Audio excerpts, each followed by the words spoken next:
the other thing that you're talking about, this brownie points for the politicians, and there's brownie points and there's people trying to create sides. It's my side versus your side, and that's a completely political thing, right? And all that does is increase the divide between the police and the civilians. And this reminds me a lot of a counterinsurgency, right? So counterinsurgency, the insurgents are, bad guys inside of a country. The country's not bad. There's some bad guys in a country. So what you have to do is you actually have to go out and build relationships with the good people inside that country so that the good people inside that country can help you get rid of the bad people. What happens if you go out, and this is Ramadi, Iraq. This is my last deployment to Iraq. There's a bunch of just totally normal, good people, Iraqi people that are living in the city of Ramadi. What do they want to do? You know what they want to do? They want to send their kids to school. They want to run their little market. They want to do whatever that they do. That's what they want to do. They have the same goal as a normal family. They're just a normal bunch of people. And inside that group of people, there's a bunch of bad people.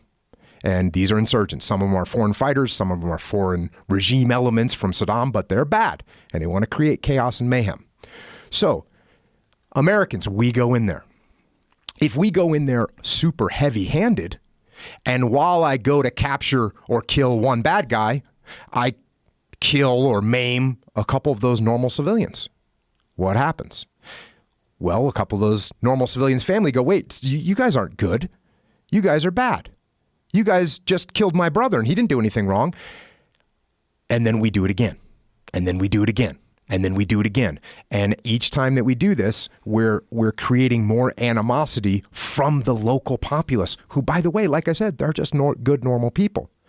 So what we had to do is really focus on going out and building relationships with the local populace. How do we do that? And one of the things, this happened after I left, but you remember the surge that took place and they sent a bunch more troops over there. Part of the reason that they sent that surge and part of the reason that that was allowed to happen was because the Battle of Ramadi, where I fought, went very well. And since it went well, people said, well, maybe we can pull this off. So they sent more troops. And one of the directives that General Petraeus gave is he said there can be no more drive-by counterinsurgency. And what he meant by that was when you go to a neighborhood, you can't just drive through the neighborhood in your Humvee, in your bulletproof Humvee with your windows up, drive through, show of force, and then leave. That doesn't work.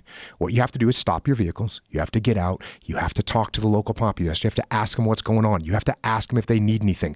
You have to build relationships with the local populace, the good local populace that just wants those insurgents out of there. And that's what I don't see happening. And the more we increase this divide between the police and the civilians, the worse that's going to get. And so the police have to start doing a better job of outreach of, hey, I asked you if you did a ride-along. They should be offering ride-alongs all the time to the local kids, 17-year-old kids, 15-year-old kids. Hey, come and see what my job is like. Come and help me out. That 15-year-old kid, he knows who the bad actors are. He knows who the good kids are. Bring that kid along on a ride along. Let him see what it looks like from your angle. Get out, meet the parents, meet the families. We're failing to build relationships between the police and the civilians, and that causes that causes these problems. I think you're 100% correct, but I don't hear anybody repeating what you're saying.